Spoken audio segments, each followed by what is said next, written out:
제 뒤에 보이는 빨간 지붕의 고풍스러운 건물은 김 알렉산드르가 활동했던 건물입니다. 김 알렉산드르는 볼셰비키 하바롭스크시 사무위원이었고 또한 소비에트 외무위원으로 1917년에서 1918년 이 건물에서 활동하였습니다. 그러나 1918년 백인파에 의해서 영국적으로 희생됩니다.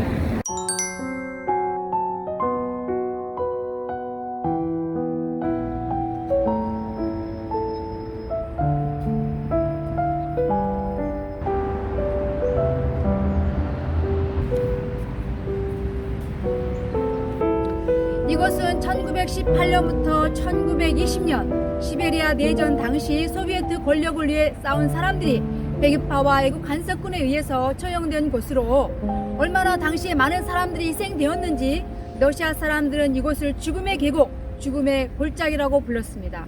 이들을 기리기 위해서 러시아 당국에서 이렇게 기념비를 세워놨는데 비문에는 소비에트 권력을 위해 죽은 영혼들을 영원히 기억하라라는 문구가 새겨져 있습니다. 이곳에서 죽은 대표적인 한인 한 사람이 바로 김 알렉산드르입니다. 김 알렉산드르는 1917년 2월 러시아 혁명이 발발했을 때 에카테르부르크에서 볼셰비키 당원이 됩니다. 당의 요청에 따라서 극동 지역의 공산화를 위해서 이 하바롭스크 시로 파견되게 되고 하바롭스크 시의 사무위원과 소비에트 외교부장으로서 활발하게 활동하게 됩니다.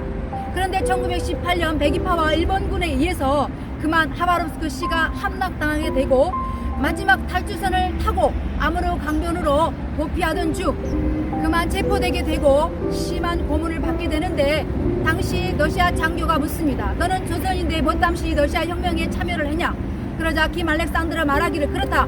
나는 조선이면서 내가 볼셰비키 당원이 된 단 하나의 이유는 볼셰비키 혁명을 통해서만이 이 땅에서 억압받는 우리 조선인들을 보호하고 조국의 독립을 이룰 수 있는 유일한 길이 이라고 믿었기 때문에 나는 볼셰비키 당원이 됐다라고 말합니다.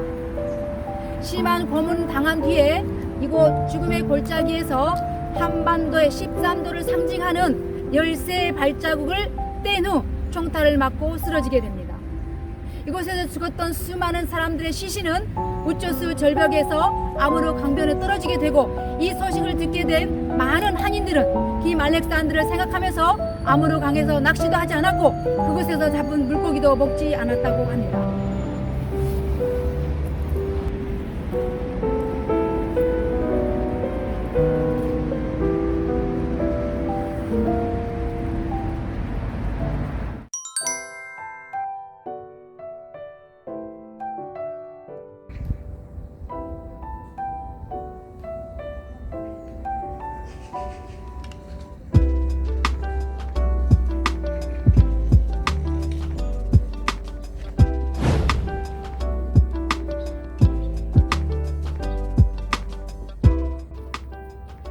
저는 지금 우초스 절벽의 전망대에 나와 있습니다.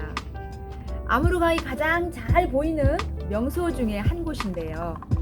우리가 흔히 흑룡강이라고 부르는 하바롭스크의 이 아무르강은 몽골에서 발원해서 러시아와 중국의 국경을 이루면서 무려 5,498km가 흐르는 세계 10대 강 중에 하나입니다. 굉장히 평화롭게 유유히 흐르는 강이지만 실제로는 역사의 숱한 애환과 함께 분쟁을 일으켰던 강이기도 합니다. 또한 우리에게는 1918년 백이파에 체포돼서 심한 고문을 받고 인근 죽음의 골짜기라는 곳에서 33살의 꽃다운 나이에 영웅적으로 죽어간 김 알렉산드르 시신이 이 우초스 절벽에서 던져졌던 아픈 장소이기도 합니다.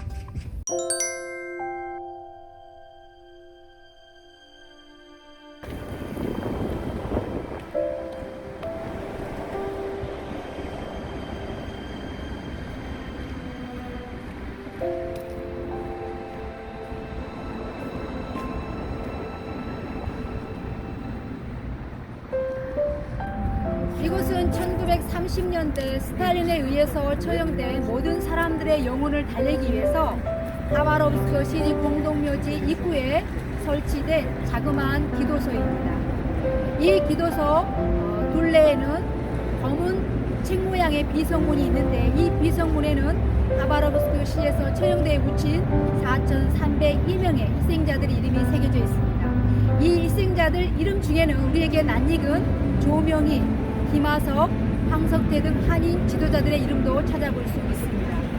한인 지도자로 희생된 대표적인 인물 한 분이 바로 조명희 선생님인데 조명희 선생님의 이름은